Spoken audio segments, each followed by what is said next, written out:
Existem mais destinos piores que a morte ainda em Jojo?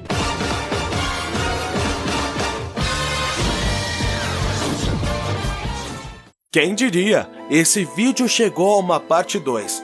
Caso você ainda não tenha assistido a parte 1, tá aí na tela e no card aí em cima. Os destinos piores que a morte estão presentes em várias obras. E de verdade, eu não sabia que em Jojo existiam tantos destinos piores que a morte assim. Vocês deram sugestões nos comentários e a gente conseguiu fazer uma parte 2 desse vídeo. Pois é, tudo isso graças a vocês. Mas antes da gente começar a parte 2 de destinos piores que a morte, deixe o seu protocolo Liz, like, inscrição e sininho. Deixa o seu ora nesse like. Quando você faz o protocolo Liz, você ajuda a Jojo a se espalhar por aí.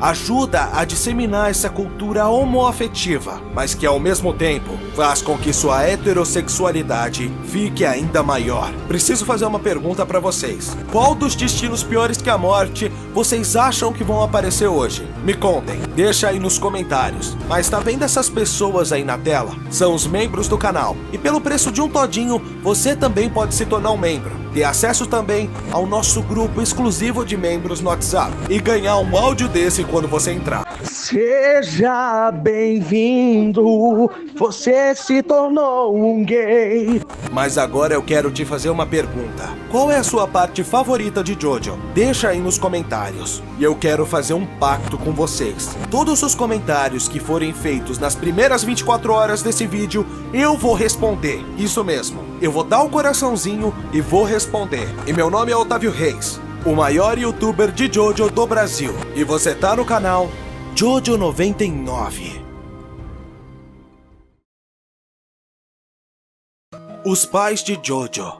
Vamos falar dos pais de Jojo, não em geral, mas pais como os do Kakyoin, do Shigeki, da Reimi e até mesmo da Shizuka. Pais que tiveram os filhos dados como desaparecidos e nem sequer sabem o que aconteceu com eles. Não sabem se eles morreram, se foram sequestrados, se estão bem ou não. Imagina como deve ser a dor dos pais do Kakyoin, que acham que o filho fugiu de casa e nunca mais voltou. Ou os pais da Reimi, que se depararam com um cachorro morto em casa, rasgado pela garganta e com a filha desaparecida, sem nenhum rastro. A mãe da Shizuka, que não só perdeu a filha, como provavelmente nunca mais encontrou ela de novo. E os pais do Shigeki, que também devem achar que o filho simplesmente fugiu de casa. Na cabeça de um pai ou uma mãe que passa por essa situação, vem vários pensamentos. Eles sempre tentam não pensar o pior, mas no fundo ficam desesperados. E também ficam se culpando por acharem que não deram uma vida boa o suficiente pro filho, e por isso que ele fugiu. Alguns até mantêm a esperança de que um dia vão encontrar seus filhos. Outros se conformam com o doloroso peso no coração de ter que viver sem um filho.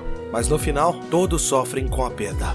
Vítimas de Osiris e de Atom. As habilidades dos irmãos Darby, Daniel e Terence Darby, consistem em sugar a alma de uma pessoa quando ela perde uma aposta para eles. Com a diferença que o Osiris, stand do Daniel, transforma as almas que suga em fichas de pôquer, enquanto o Atom, stand do Terence, as transforma em bonecos. Daniel tem um álbum repleto de fichas, e o Terence tem uma caixa cheia de bonecos. Ser selado para sempre ou até a morte do inimigo em fichas ou bonecos é algo horrível. Sua alma nunca mais poderá descansar em paz, até que alguém vença quem fez isso com você em uma aposta. E o Terence é um cara tão repugnante que pegou até a alma de um mero garoto que o desafiou, fazendo-o ficar eternamente em um boneco.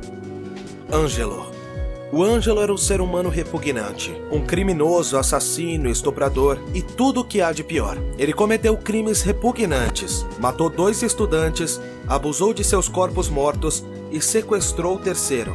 Ainda por cima, matou o avô de Josuke, fazendo ele ter uma morte brutal, sangrando pelos olhos e nariz. Depois de uma batalha intensa, o Josuke usou o poder dele e fundiu a biologia do corpo de Ângelo com o de uma pedra, fazendo ele continuar tendo olhos, boca e consciência, mas com a biologia imortal de uma pedra. Ele vai ficar imóvel durante anos e anos, até que depois de possivelmente centenas de anos, a pedra seja desgastada pela chuva, e ainda assim ele não vai ter descanso, pois seu corpo vai virar barro ou areia, mas não vai ser destruído. E na real, ele completamente mereceu esse final. Isso é só um pouquinho do mal que ele fez a várias e várias famílias e vítimas. Ele sofreu foi pouco, perto do que realmente merecia. Pai do Okuyasu.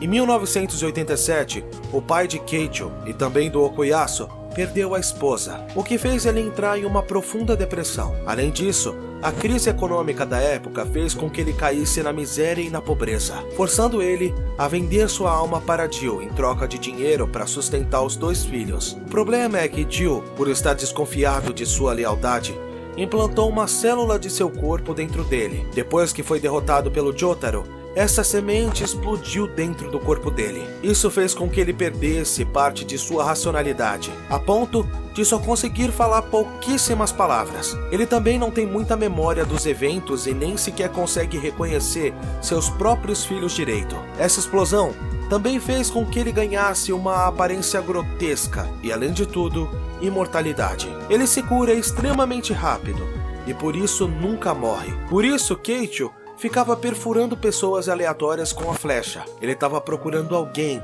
que despertasse um stand capaz de matar o seu pai, para poupá-lo desse sofrimento com misericórdia de seu pai. Apesar disso, o pai dele ficou durante anos revirando um baú velho, porque tinha uma foto rasgada dele com sua família, da qual ele se lembrava, mostrando que ele tinha um pouco de consciência, amor e, além de tudo, um pouco de memória. O problema é que ele é imortal e vai acabar vendo seus filhos morrerem antes dele, tendo que conviver nessa forma deplorável eternamente, sem nunca poder ter um fim a esse maldito sofrimento.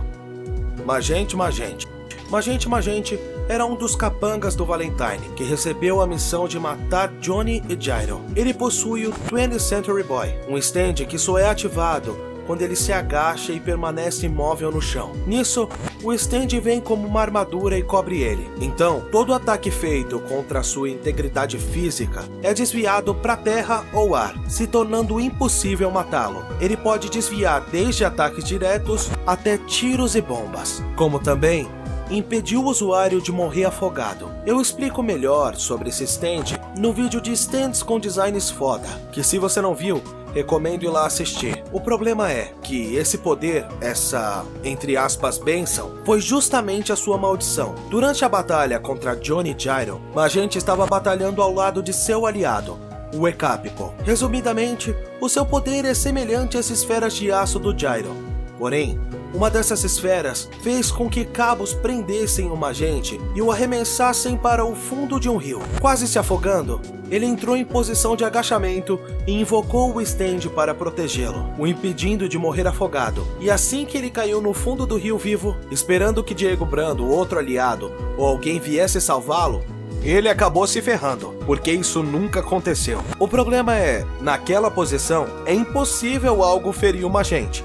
Ou seja, o único jeito dele morrer seria de fome, sede ou velhice, e ele ficou no fundo do rio por mais ou menos uma semana, que é o tempo máximo que alguém consegue ficar vivo sem beber água, e foi morrendo de forma dolorosa, sendo desnutrido pouco a pouco e sentindo a dor de doenças renais, até finalmente falecer desidratado por dentro.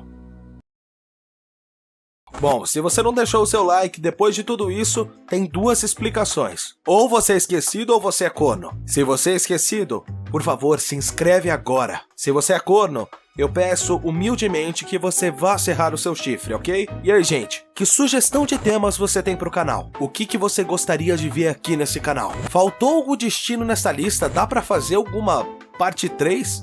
É possível? Vocês são massa, não tentem ofuscar o brilho de quem nasceu pra brilhar e não fumem maconha.